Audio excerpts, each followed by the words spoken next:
नित्यं बोधमयं स्वरूपममलं सत्यं सुविचारशीवदम् आसीनं रुचिरासने सतदले सौम्याकृतं सन्निभं तं लीलाकृतविग्रहं यतिवरै वन्दे कबीरं परम्। नमो नमो गुरु साहिब को, नमो कबीर सकृपाल, नमो संत शरणागते सर्व पाप भय छाल।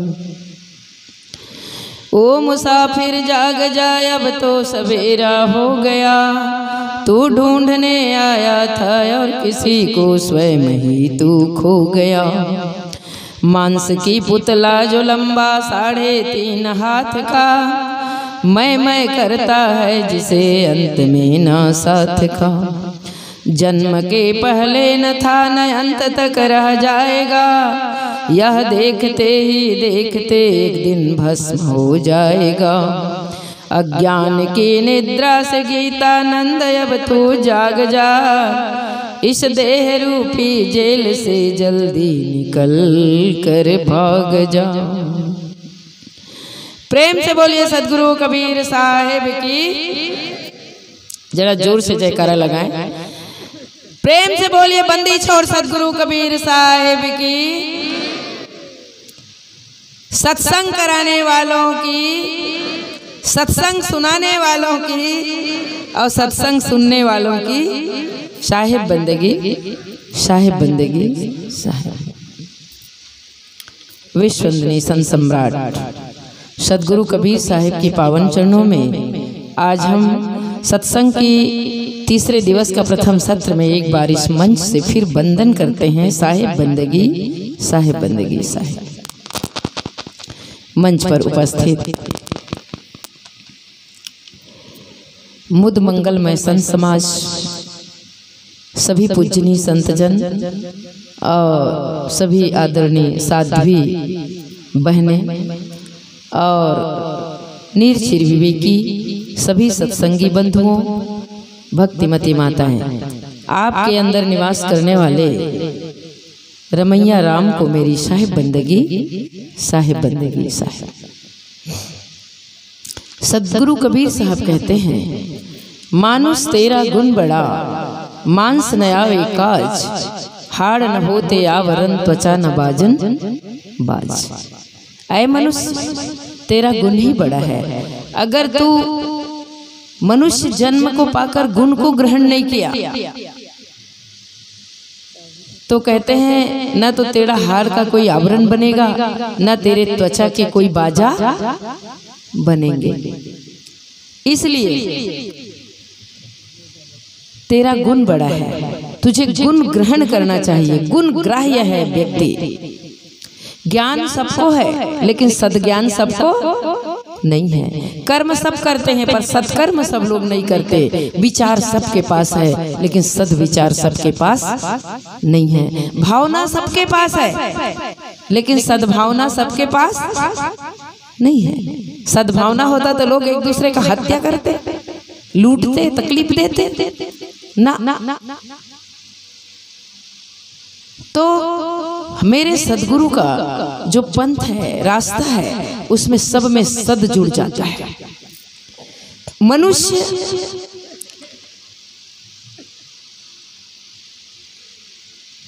को कहा गया कि तेरा गुण ही बड़ा है। ये जो तेरा सुंदर जो 5 तत्व का शरीर है, इसका निर्माण जो हुआ है, ये किस लिए हुआ है? गुण ग्रहण करने के लिए हुआ है। और अभी अभी हमारे बहनों ने बताया कि 4,84,000 खानी को भटकते हुए ये जीव मानव तन में आकर अगर अपना कल्याण नहीं किया, गुण ग्रहण नहीं किया, बंधन से छूटने का उपाय नहीं किया, तो फिर 84 जाए। तो कहते हैं गुण ग्रहण के बारे में एक मुझे भी एक बहुत पहले बचपन में पढ़ती थी, एक एग्जाम्पल ख्याल आ गया। हमारे यहाँ पहले रामायण है, वो संस्कृत में था। वाल्मीकि जी के जमाने में फिर तुलसीदास जी ने हिंदी में अनुवाद किया। कबीर साहब आए, संस्कृत तो है कूप जल भाषा बहता नीर। तो जैसे बहते हुए पानी की तरह हमारे जीवन में ज्ञान को उन्होंने हिंदी भाषा पे बहा दिया। तो कहते हैं पहले संस्कृत भाषा थी, तो हम ऐसे देश के निवासी हैं कि जहाँ की जो भाषा हो, बोलचाल हो, उस बोलचाल को वहाँ के हर पशु पक्षी भी उस इशारा को समझते हैं, है ना। तो महापुरुषों ने बताया ये मनुष्य कैसा है।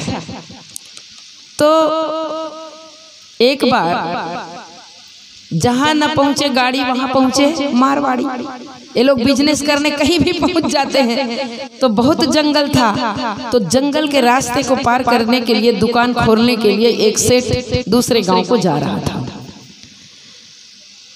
उस जंगल में दो सियार और सियारनी पति पत्नी थे, कोलिया और क्या बोलते हैं कोल्हनी, लोमड़ी भी बोलते हैं उसी को। तो ये दोनों रहते थे, 2-4 दिन से भूखे थे। सियार कहता है आज तो बड़ा मजा आएगा। बोले क्यों? कहते हैं जो जिसका भोजन करता है उसका गंध उसको आ जाता है। तो मांसाहारी पशुओं को मांस का गंध आता है। बोले वो देख देख देख इधर से गंध आ रहा है, वो सेठ जी दिख गए, मोटे तगड़े बड़े बड़े पेट वाले। उसका मांस आज खाने को मिलेगा, फिर 2-4 दिन नहीं मिलेगा तो चलेगा। आज पेट भर के खा लेंगे और हमारे मन को तृप्ति मिल जाएगी। सियारनी कहती है हस्तौ दान विवर्जितौ श्रुतिपुटौ सार रचितौ दोहिनौ। बोले वो आदमी तो बड़ा पापी है, उसको मत खाना, उसको खाओगे ना तो सीधा नरक में जाओगे, इससे अच्छा भूखे मर जाओ। एक तो कौन कर्म किए थे तो इस योनि में भटक रहे। तब वो सियार कहता है उसके हाथ ने कोई पाप नहीं किया होगा ना, उसके हाथ की हथेलियों को ही थोड़ा मेरे को नाश्ता पानी कर लेने दो, कुछ तो खा लेने दो।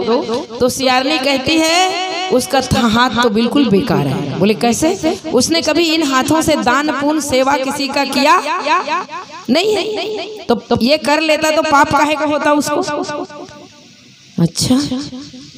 बोले उसके कान ने तो कोई पाप नहीं किया होगा। सियार कहता है कान को ही थोड़ा लाल लाल दिख रहा है, चुन के खा लेने दो।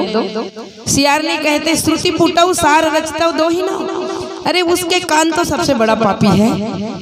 अगर उसके कान ने सत्संग में जाकर कोई शब्द सुन लिया होता, संतों की ज्ञान सुन लिया होता, तो वो पाप नहीं करता, उसका जीवन फिर वो दान धर्म भी करता, सुधर जाता। श्रुति पुटौ सार रचतौ दोहिनौ, सार शब्दों को कभी ज्ञान को सुना नहीं।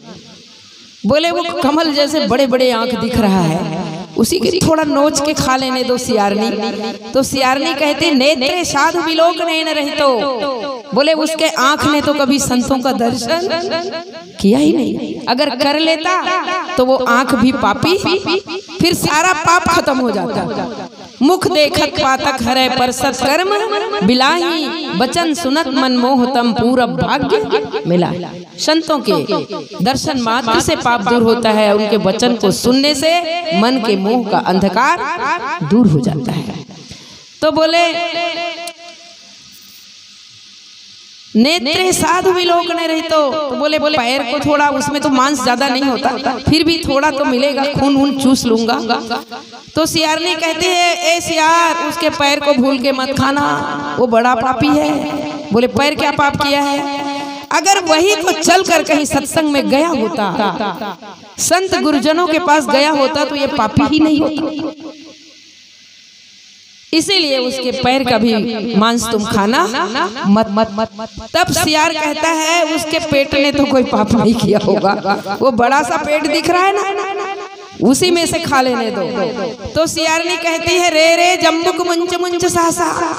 अरे उसका पेट तो बड़ा पापी है, 1 रुपया को 2 रुपया लिख लिख के उधारी में, खाता में, ब्याज में गरीबों के खून को नोच नोच कर पी लिया है उसने, इसलिए उसके पेट को भी तू खाना मत मत मत। तब सियार कहता है उसके सर ने तो कोई पाप नहीं किया होगा, वो खोपड़ी में हड्डी हड्डी है, फिर भी कुछ तो मिलेगा। मुझे खा लेने दो। तो कहती गर्मेण तुंगा सिरो, एशियार उसके सर सबसे बड़ा पापी है। बोले वो कैसा, वो क्या पाप करता है? अगर वही सर तो संत गुरुजनों के पास जाकर अपने मस्तक को झुका दिया होता तो सारे पाप की गठरी गिर गई होती और उसका शरीर पुण्यात्मा हो गया होता। इसलिए ये जम्बू इसको तुम मत खा।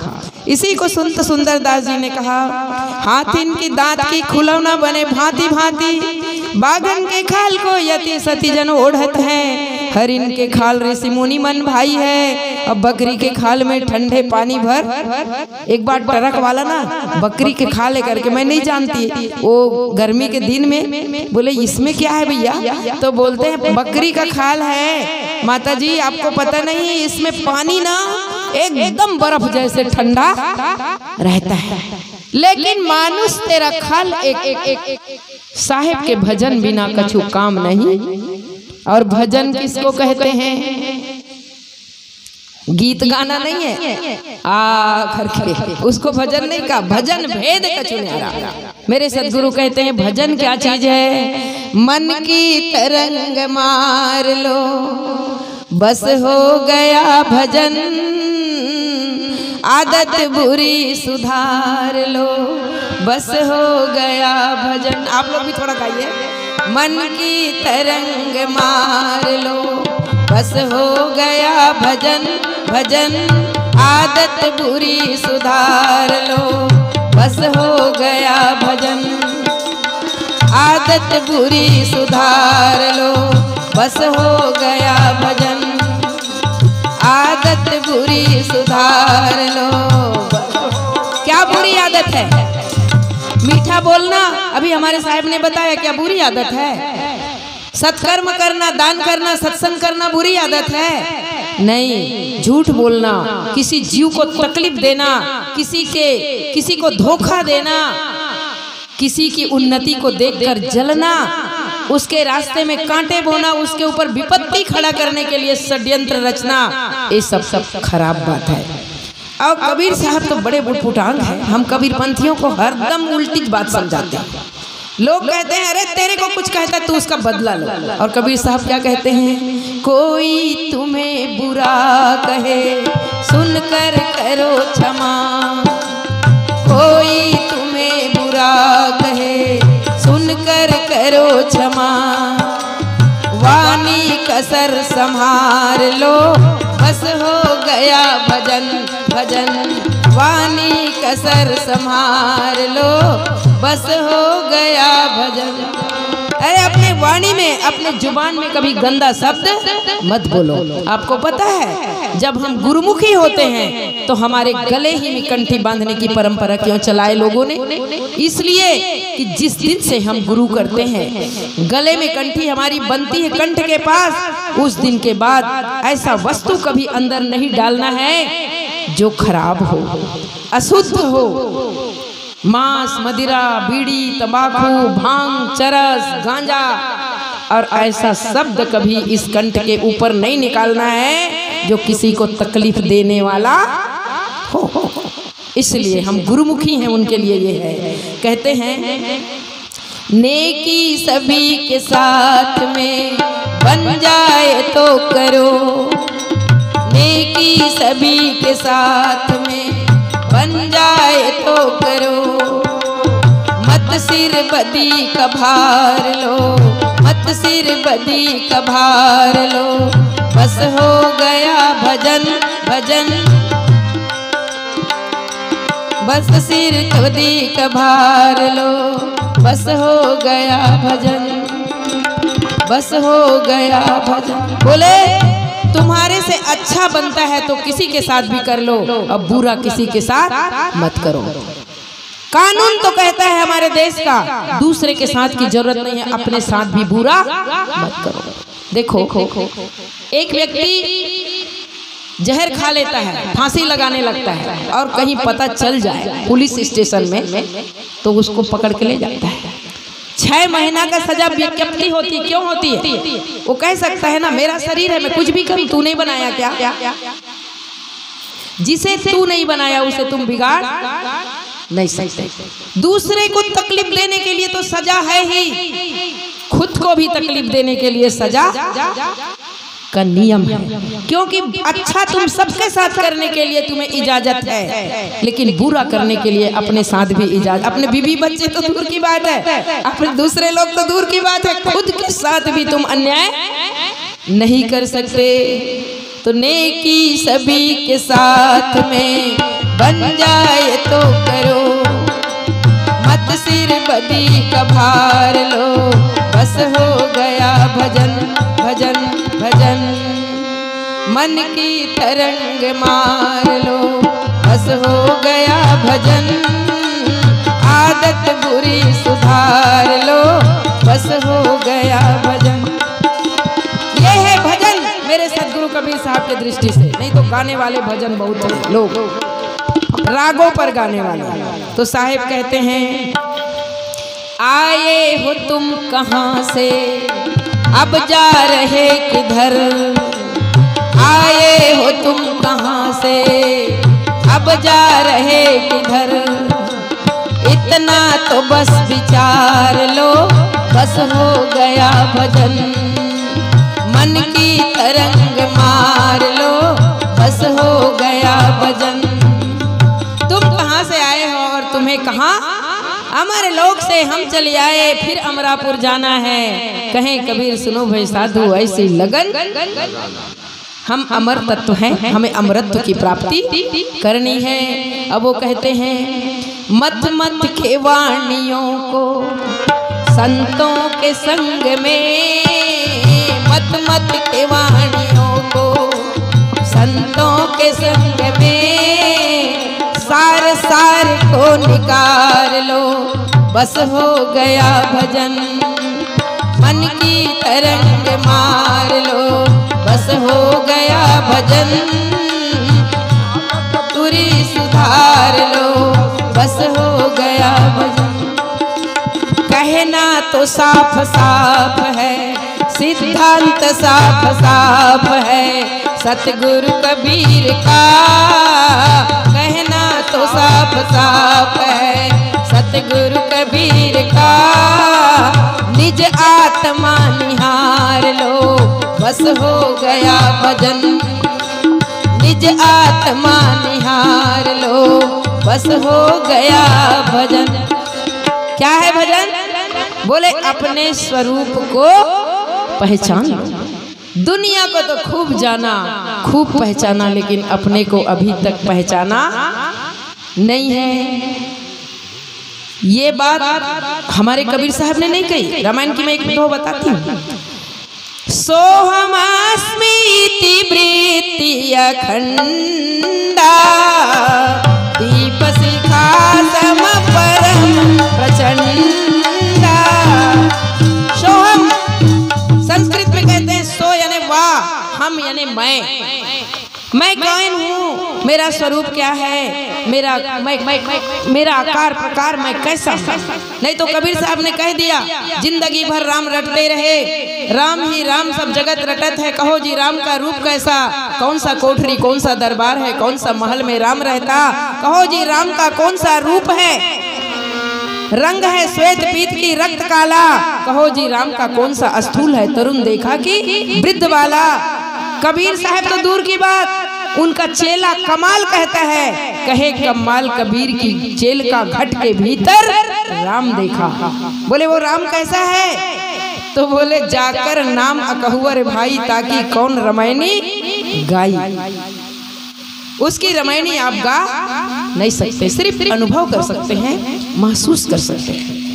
तो कहते हैं मनुष्य का जन्म बड़ा दुर्लभ है सज्जनों, क्योंकि ये मनुष्य जन्म मोक्ष पाने के लिए 4,84,00,000 खानी के बंधन से छूटने के लिए मिला है। पता है, जैसे 4 खानी है, उसमें अनेक योनि है। अनेक योनि मतलब जैसे हम पिंडज योनि, तो केवल मनुष्य बस है क्या पिंडज?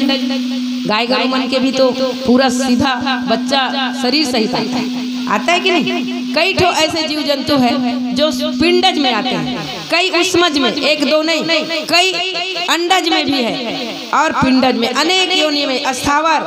तो कहते हैं कि अनेक एक योनि, एक जो खानी है उसमें अनेक योनि, अनेक जन्म है ना। तो इस तरह से ये जीव भटकते हुए आया है और अब कहीं इसने गुण ग्रहण नहीं किया, अब कहीं इसने बुराइयों को त्याग नहीं किया अपने जीवन में। तो कहता है अब इसका क्या होगा।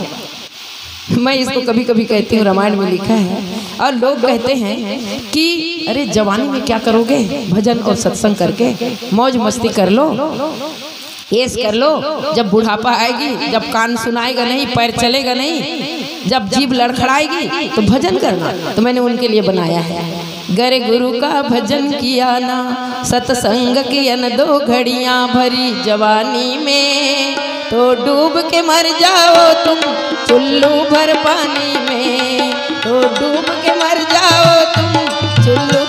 अभी बिहार में वो बोतल पी करके, कल हमारे साहब ने बताया ना, बोतल ने कितने की जिंदगी खराब की, बोतल पीकर कितने लोग जहरीले शराब में एक साथ मर गए, बाद में तो मरते हैं। तो जो सत्संग में राम रस पियोगे तो जुग जुग जियोगे, यहाँ राम रस पिलाया जाता है और नहीं तो बोतल के पानी पीकर चुल्लू भर पानी में डूब के मरना पड़ेगा। सज्जनों, मेरे सदगुरु आते हैं, यही सिखाते हैं क्या बोलना है, क्या खाना है, कैसे जिंदगी जीना है, कैसे भजन करना है, कैसे परिवार में रहकर व्यवहार करना है। अभी हमारे साहब ने बताया, इसलिए जवानी में ही हम कर सकते हैं, बुढ़ापा आएगी तो हमसे कुछ बनने वाला नहीं है। तो आप लोग बड़े भाग्यशाली हैं जो इसकी महत्व को समझते हैं। मैं एक पद कहकर अपने वाणी पर विराम लूंगी। हमारा जो शरीर है 5 तत्व प्रकृति से बना और उसके बाद में माता पिता से जब जन्म हुआ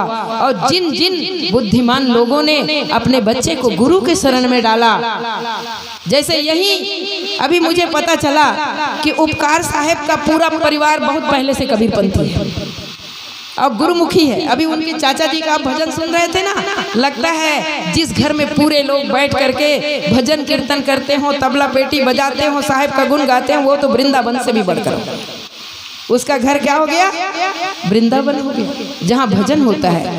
तो ये जो है गुरु के शरण में देना मतलब कहते हैं जब मोरी चादर बन घर आई, रंग रेज को दीना चदरिया, क्या क्या झीनी झीनी बीनी, और ऐसा रंग रंगा मेरे सतगुरु लाल लाल कर दीनी चदरिया। ये लाल का अर्थ जानते हैं आप लोग, लाल क्यों कहा गया? लाल का अर्थ रंग लाल नहीं है। जितने भी रत्न होते हैं ना, हीरे मोती पन्ना जवाहरात, वो सब रत्नों में से कीमती रत्न होता है लाल। तो जब गुरु हमें मिले तो हमारे आप सबको जीवन को लाल से भी कीमती बना दिए। उसकी कीमत कभी घटने वाली नहीं है। लाल मतलब बहुत महंगा रत्न होता है। तो लाल लाल कर दीनी चदरिया, लाल लाल कर दीनी। बोले मेरे गुरु ने मेरे जीवन को इतनी कीमती बना दिया कि लाल की तरह मेरा जीवन कीमती हो गया, लाल रत्न की तरह। तो मनुष्य अगर चाहे तो पशु की पनही होत है, नर का कछुना होय, और नर ऐसा कर नहीं करे तो नर ही नारायण होय। आप चाहो तो नारायण बन सकते हो और चाहे तो जूते भी आप बन नहीं सकते। ये साहब ने कहा मानुष तेरा गुण बड़ा, मांस न आवे काज, हार न होते आवरण, त्वचा न बाजन बाज। मैं अपने वाणी पर यहीं पर विराम लेती हूँ। हमारे महापुरुषगण पधार गए हैं। हमारे महेंद्र साहब जी बहुत दूर हरियाणा से आए, जैसे उन्होंने गुजरात से आए ना, आप हरियाणा से इन बच्चियों का निवेदन सुन करके देखिए, एक गुण अगर आपके अंदर आ जाए तो अनेक गुण आएंगे, और एक अवगुण आ जाएगा तो पूरे उसके रिश्तेदार अवगुण आ जाएगा। जब उन्होंने गुरु भक्ति की और गुरु भक्ति के कारण आज साले गुरुजन यहाँ पर पहुँच गए, और आप जैसे हंसजन भी पहुँच गए। प्रेम से बोलिए सदगुरु कबीर साहिब की।